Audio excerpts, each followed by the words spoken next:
Mateus, capítulo 12. Naquele tempo, passou Jesus pelas searas em um sábado, e os seus discípulos, tendo fome, começaram a colher espigas e a comer. E os fariseus, vendo isto, disseram-lhe: Eis que os teus discípulos fazem o que não é lícito fazer num sábado. Ele, porém, lhes disse: Não tendes lido o que fez Davi, quando teve fome, ele e os que com ele estavam? Como entrou na casa de Deus e comeu os pães da proposição, que não lhe era lícito comer, nem aos que com ele estavam, mas só aos sacerdotes? Ou não tendes lido na lei que aos sábados os sacerdotes no templo violam o sábado e ficam sem culpa? Pois eu vos digo que está aqui quem é maior do que o templo. Mas, se vós soubesseis o que significa misericórdia quero e não sacrifício, não condenaríeis os inocentes, porque o Filho do Homem até do sábado é Senhor. E partindo dali, chegou à sinagoga deles. E estava ali um homem que tinha uma das mãos mirrada. E eles, para o acusarem, o interrogaram, dizendo: É lícito curar nos sábados? E ele lhes disse: Qual dentre vós será o homem que, tendo uma ovelha, se num sábado ela cair numa cova, não lançará a mão dela e a levantará? Pois, quanto mais vale um homem do que uma ovelha? É, por consequência, lícito fazer bem nos sábados. Então disse àquele homem: Estende a tua mão. E ele a estendeu, e ficou sã como a outra. E os fariseus, tendo saído, formaram conselho contra ele para o matarem. Jesus, sabendo isso, retirou-se dali, e acompanharam-no grandes multidões, e ele curou a todas. E recomendava-lhes rigorosamente que o não descobrissem, para que se cumprisse o que fora dito pelo profeta Isaías, que diz: Eis aqui o meu servo, que escolhi, o meu amado, em quem a minha alma se compraz. Porei sobre ele o meu espírito, e anunciará aos gentios o juízo. Não contenderá, nem clamará, nem alguém ouvirá pelas ruas a sua voz.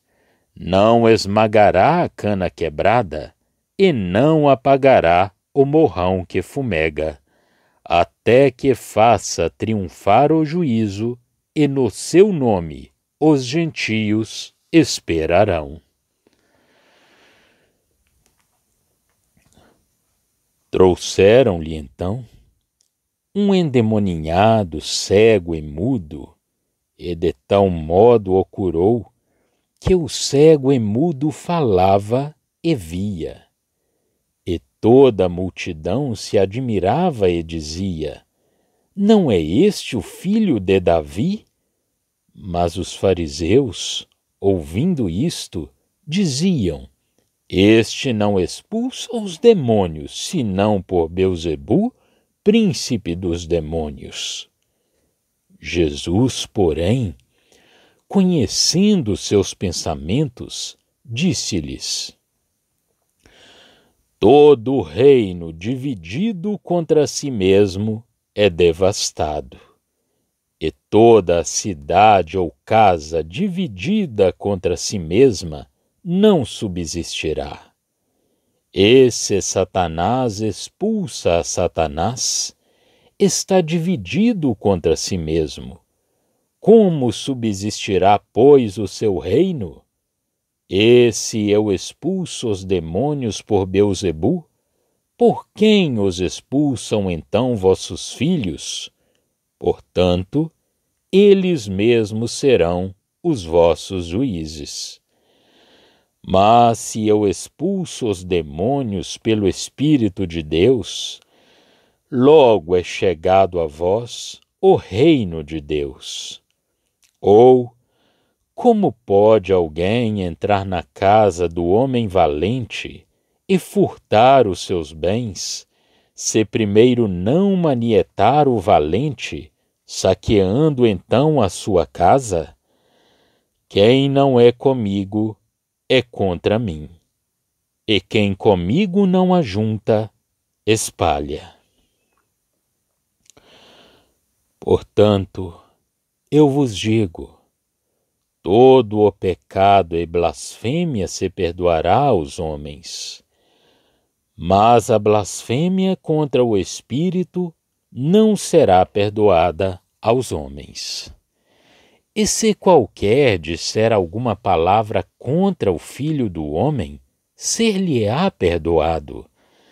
Mas se alguém falar contra o Espírito Santo, não lhe será perdoado, nem neste século, nem no futuro. Ou fazei a árvore boa e o seu fruto bom, ou fazei a árvore má e o seu fruto mau, porque pelo fruto se conhece a árvore. Raça de víboras, como podeis vós dizer boas coisas sendo maus? Pois do que há em abundância no coração, disso fala a boca. O homem bom tira boas coisas do bom tesouro do seu coração. E o homem mau, do mau tesouro tira coisas más. Mas eu vos digo que de toda a palavra ociosa que os homens disserem, hão de dar conta no dia do juízo. Porque por tuas palavras serás justificado, e por tuas palavras serás condenado. Então, alguns dos escribas e dos fariseus tomaram a palavra, dizendo: Mestre, quiséramos ver da tua parte algum sinal. Mas ele lhes respondeu e disse: Uma geração má e adúltera pede um sinal, porém não se lhe dará outro sinal, senão o do profeta Jonas. Pois, como Jonas esteve 3 dias e 3 noites no ventre da baleia, assim estará o Filho do Homem 3 dias e 3 noites no seio da terra. Os ninivitas ressurgirão no juízo com esta geração e a condenarão, porque se arrependeram com a pregação de Jonas. E eis que está aqui quem é mais do que Jonas. A rainha do meio-dia se levantará no dia do juízo com esta geração e a condenará, porque veio dos confins da terra para ouvir a sabedoria de Salomão. E eis que está aqui quem é maior do que Salomão. E, quando o espírito imundo tem saído do homem, anda por lugares áridos, buscando repouso e não o encontra. Então diz: Voltarei para a minha casa, de onde saí. E voltando, acha-a desocupada, varrida e adornada. Então vai, e leva consigo outros 7 espíritos piores do que ele, e entrando, habitam ali. E são os últimos atos desse homem piores do que os primeiros. Assim acontecerá também a esta geração má. E falando ele ainda à multidão, eis que estavam fora sua mãe e seus irmãos, pretendendo falar-lhe. E disse-lhe alguém: Eis que estão aí fora tua mãe e teus irmãos, que querem falar-te. Ele, porém, respondendo, disse ao que lhe falara: Quem é minha mãe? E quem são meus irmãos? E estendendo a sua mão para os seus discípulos, disse: Eis aqui minha mãe e meus irmãos. Porque qualquer que fizer a vontade de meu Pai, que está nos céus, este é meu irmão, e irmã, e mãe. Mateus, capítulo 12. Por fim, a rejeição da nação, como consequência do seu desprezo pelo Senhor, é claramente manifestada. Do mesmo modo que o fim de todas as suas relações com o povo como nação, para dar lugar ao estabelecimento, da parte de Deus, de um sistema inteiramente diferente, quer dizer, o reino sob uma forma muito especial. Assim, o capítulo 11 é o grande eixo de toda a história. Cristo é uma testemunha divina de si mesmo, e João Batista devia conhecê-lo assim, como outro o tivesse feito. Já não era aquele de quem era dado testemunho como Messias, mas o Filho de Deus, que dá testemunho de João. Mas a nação tinha rejeitado a Deus, manifestado tanto em avisos como em graça, apenas havia um remanescente. A sabedoria era justificada pelos seus filhos.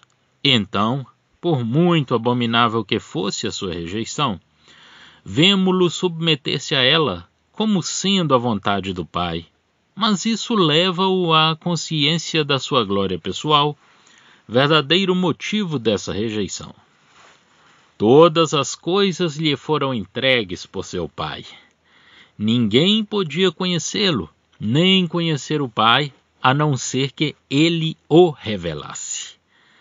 O mundo inteiro, posto à prova pela perfeição do Senhor, foi achado jazendo na maldade, embora ali houvesse um remanescente poupado. O homem estava universalmente afastado de Deus.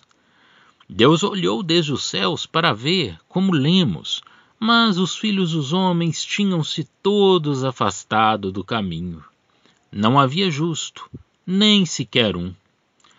Assim Jesus, quando andava sobre o mar, estava só num mundo condenado por causa da sua rejeição, mas agora, na soberana graça do Pai, é o Filho revelando o Pai e chamando os cansados e oprimidos para a revelação desta graça em si mesmo. É agora a nova posição. Ele tinha posto o homem à prova. O que ele era em si mesmo impedia o homem de o receber. Ora, aqueles que estavam cansados deviam vir àquele que permanecia assim só, e ele lhes daria descanso. Deviam aprender com aquele que assim se tinha submetido inteiramente. Teriam descanso quanto ao mundo e a tudo mais na terra. E assim é também conosco. Quando nos curvamos inteiramente, entramos como rejeitados, de maneira consciente, na posse dos nossos privilégios sobre um terreno celeste mais elevado. O primeiro motivo que deu lugar à questão da sua pessoa e ao seu direito de terminar aquela dispensação foi o fato de os discípulos colherem as espigas e as debulharem à mão para saciarem a fome. Os fariseus repreendiam-nos, porque era em dia de sábado. Jesus lembra-lhes que o rei, rejeitado pela maldade de Saul, havia participado do pão que só era concedido aos sacerdotes. O filho de Davi, num caso semelhante, podia muito bem desfrutar de um privilégio análogo. Além disso, Deus estava atuando em graça. Os sacerdotes também profanavam o sábado no serviço do templo, e ali estava quem era maior do que o templo. Aliás, se eles tivessem verdadeiramente colhido os pensamentos de Deus, se tivessem sido imbuídos do Espírito que a sua palavra declarava ser-lhe agradável, misericórdia quero e não sacrifício, não teriam condenado a inocentes. De resto, o Filho do Homem é Senhor do sábado. Aqui Jesus já não toma o título de Messias, mas o de Filho do Homem, um nome que dava testemunho da nova ordem de coisas e de um poder mais extenso. Ora, o que o Senhor dizia tinha um grande alcance, porque o sábado era o sinal da aliança entre Jeová e a nação judaica. Ezequiel 20, de 12 a 20. E o Filho do Homem declarava o seu poder sobre ele. Se o sábado era tocado, era o fim da aliança. A mesma questão é levantada na sinagoga. E o Senhor persiste em agir em graça e em fazer bem, mostrando-lhes que eles fariam a mesma coisa por uma das suas ovelhas. Mas isto, por grande que fosse a prova do beneficente poder de Jesus, não fez senão excitar o ódio deles. Eram filhos do assassino. Jesus retira-se do meio deles e grandes multidões o seguem. Jesus cura-as, recomendando-lhes que o não descobrissem. No entanto, em tudo isso, as suas ações não eram senão o cumprimento de uma profecia que designa claramente a posição do Senhor nesse momento. A hora viria em que ele faria manifestar o julgamento em vitória. Entretanto, ele guardava uma posição de perfeita humildade em que a graça e a verdade podiam fazer-se valer para aqueles que as apreciavam e delas tinham necessidade.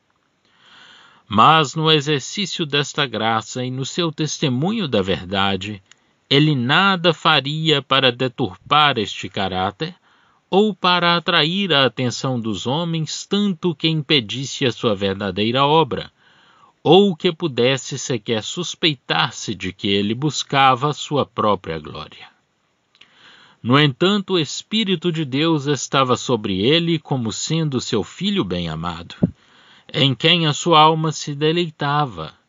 Anunciaria o juízo aos gentios, e os gentios confiariam no seu nome. A aplicação dessa profecia a Jesus, neste momento, é de toda evidência. Vemos como ele se mantinha reservado com os judeus, abstendo-se de satisfazer os desejos carnais deles e contentando-se de permanecer na sombra, contanto que Deus, seu Pai, fosse glorificado. Ele próprio glorificava perfeitamente o seu Pai na terra, fazendo o bem.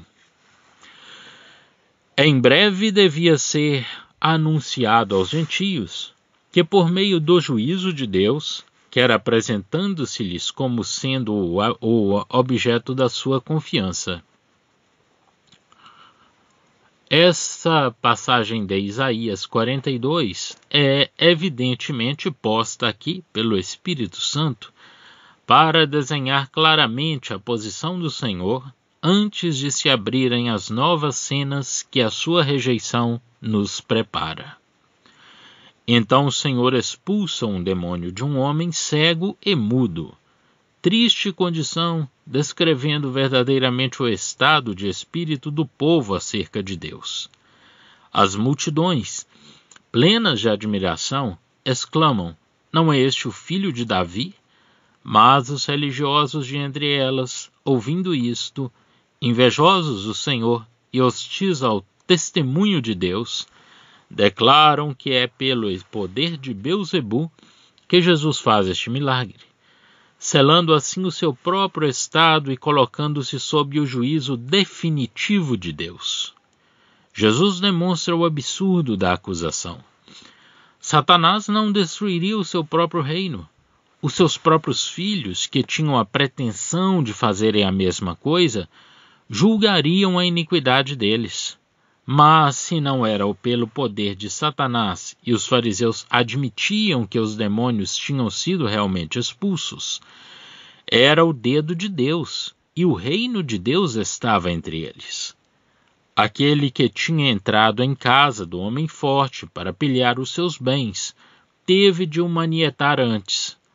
A verdade é que a presença de Jesus punha tudo à prova.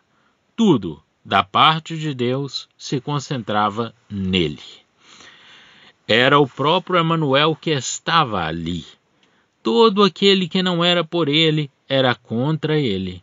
Quem com ele não ajuntava, espalhava. Tudo agora dependia somente dele. Suportaria toda a incredulidade acerca da sua pessoa.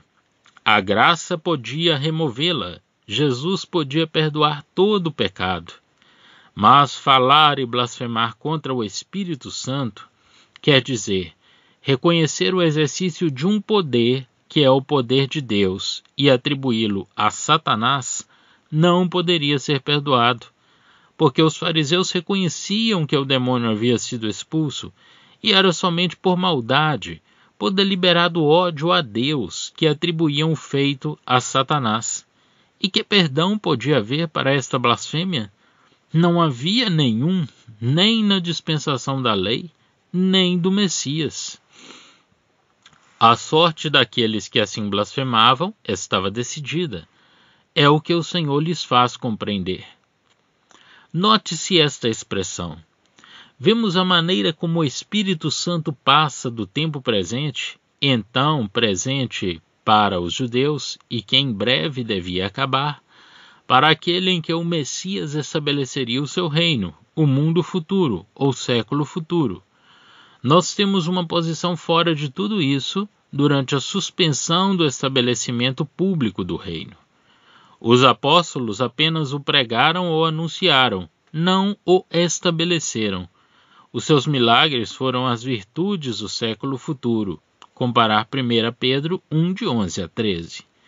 Isso é de grande importância, como veremos em breve. O mesmo se dá com a nova aliança, de que Paulo era o ministro, e, no entanto, não a estabeleceu nem com Judá, nem com Israel. O fruto era a prova da natureza da árvore, e o fruto era essencialmente mau. Eram uma raça de víboras. João tinha-lhes dito a mesma coisa. As suas próprias palavras os condenavam. Neste momento, os escribas e os fariseus pedem um sinal. Isto era maldade.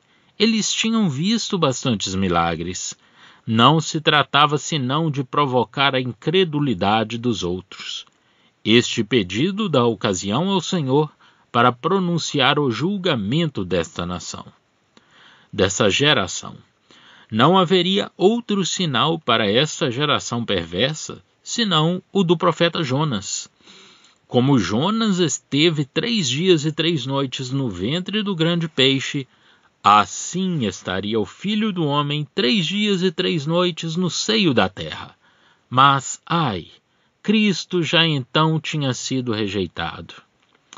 No dia do juízo, os ninivitas condenarão esta geração pelo seu comportamento, porque eles se tinham arrependido com a pregação de Jonas, e um maior do que Jonas ali estava.